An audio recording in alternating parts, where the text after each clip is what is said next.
parte para o seu fundo. Subiu para 47 o número de mortos após passagem de um ciclone pelo Rio Grande do Sul. No total, 97 municípios foram atingidos pelas enchentes.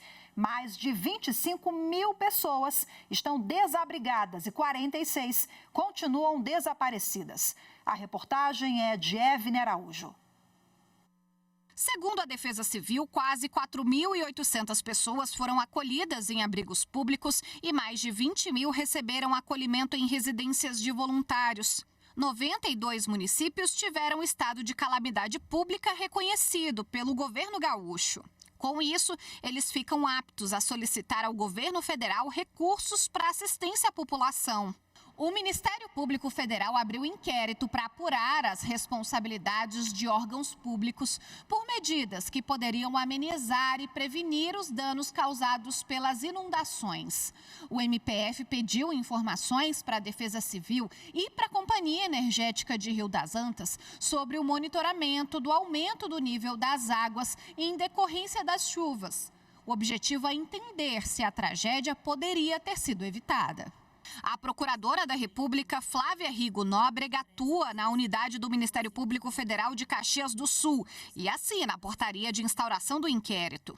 O Ministério Público Federal instaurou um inquérito civil público a fim de apurar, o ocorrido, sobretudo para que a gente busque a cronologia dos acontecimentos e veja que medidas poderiam ter sido adotadas para que o número de pessoas vitimadas tivesse ao menos sido menor, A gente entende que o número de vítimas fatais, de pessoas desaparecidas, é muito elevado. E a gente tem que questionar em que momento os planos de contingência não funcionaram ou não funcionaram a contento. De acordo com a procuradora Flávia Rigo Nóbrega, a medida também prevê ações preventivas. E uma questão que chama muito a atenção nesse caso é que a gente já vem há algum tempo com relatos, informes da comunidade científica com relação a eventos climáticos extremos.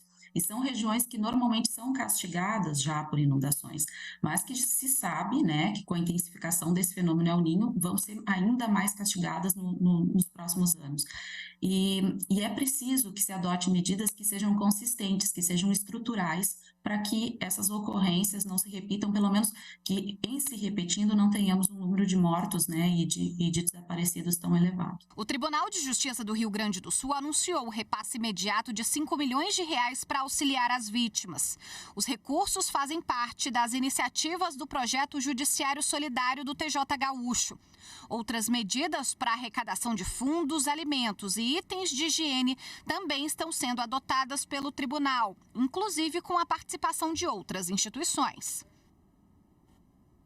E agora, para falar sobre as ações da Justiça Estadual, eu converso de forma remota com o vice-presidente do Tribunal de Justiça do Rio Grande do Sul, desembargador Antônio Vinícius Amaro da Silveira. Desembargador, seja muito bem-vindo. Boa tarde para o senhor. Nós já elencamos agora há pouco na reportagem algumas das ações, citamos o fundo. Eu queria que o senhor detalhasse para a gente o que o Judiciário Gaúcho vem fazendo para apoiar essas famílias nesse momento de calamidade pública, tristeza e muita apreensão, Bem-vindo mais uma vez. Muito obrigado, uma boa tarde a todos. É uma honra poder participar do teu programa, Renata, Rafaela. Realmente o Judiciário está muito apreensivo, aliás, todo o Estado do Rio Grande do Sul muito apreensivo com a situação que envolve as vítimas das enchentes, sobretudo na região do Vale do Taquari. O Judiciário adotou algumas medidas emergenciais, como já foi noticiado, como principalmente o repasse de uma verba de um valor significativo de R$5 milhões, de forma emergencial, para que possa ser levado o socorro imediato a essas pessoas para a aquisição de primeiros itens de utilidade que possam contribuir para amenizar um pouco o sofrimento que essas pessoas vêm encarando. Mas, sobretudo, são medidas de caráter humanitário. Existe um clima de muita solidariedade aqui no Rio Grande do Sul, todos os órgãos e entidades estão unidas, atuando em conjunto. Foram montados alguns centros de atendimento nas regiões, sobretudo na região da cidade de Lajeado, onde se concentra o maior número de pessoas que estão sendo abrigadas, porque lá nós estamos tomando providência de todas as ordens, porque as pessoas perderam tudo, principalmente documentos. Então, até para encaminhar eventuais benefícios que sejam concedidos pelos órgãos públicos, eles precisam de documentos. Então, o Judiciário está muito preocupado com isso, agindo em parceria com os cartórios extrajudiciais, no intuito de facilitar a vida dessas pessoas na reorganização, né, até para obter o básico para recomeçar. E como é que vem sendo o atendimento, vem sendo realizado o atendimento nas justiças locais, né? Muitas tiveram que fechar em virtude do ciclone, desembargador. Como é que está a realidade de vocês aí?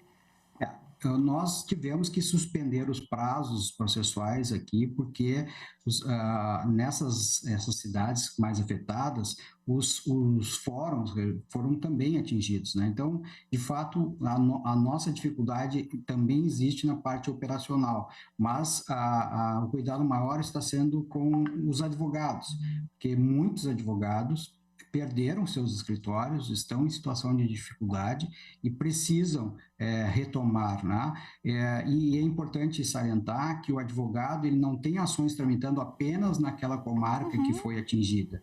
Ele tem prazos correndo e processos tramitando nas mais diversas comarcas do Estado e no próprio tribunal. Então, se entendeu por ser razoável, né, uma medida conjunta da presidência do tribunal com a Corregedoria Geral da Justiça para suspender os prazos a fim de evitar prejuízo a essas partes. E, evidentemente, isso agora vai ser retomado aos poucos, a OAB também está agindo de forma muito intensa para se solidarizar a esses advogados e dar meios para que eles possam retomar suas atividades. Desembargador, agora eu vou para um tema sensível, né? Porque todos estão nessa rede de solidariedade, como o senhor bem falou, todos os atores envolvidos do sistema de justiça também, Defensoria Pública, Ministério Público, Tribunal de Justiça, mas esse montante que foi disponibilizado, como os senhores estão fazendo a fiscalização ou pretendem fiscalizar se o dinheiro está indo direitinho, né? Para que a população de fato tenha acesso, projetos de melhoria?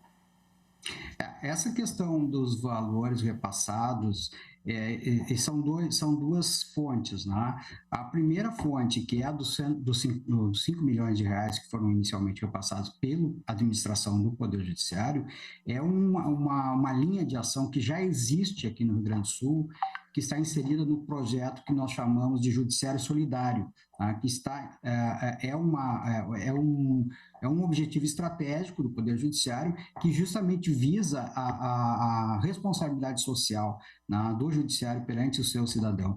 E essa linha ela é feita em parceria com o Poder Executivo, já foi feita em outras situações de emergência, de necessidade, e esses repasses, quando nós entendemos conveniente e está dentro da nossa capacidade orçamentária, nós fazemos através desta linha formada com o Poder Executivo, que tem o repasse feito diretamente para a Defesa Civil, que é quem administra, quem organiza as ações, porque quem pode chegar lá aonde estão as pessoas necessitadas. A outra linha de ação é as penas alternativas, né, que foi recentemente editada a recomendação 51, no dia 8 do CNJ, uma medida sensível do nosso Corregedor Nacional, que o ministro Salomão, que entendeu que seria interessante, com a anuência dos demais presidentes de tribunal, uma ação de solidariedade. Então, algumas verbas dessas penas alternativas, inclusive de outras unidades da federação,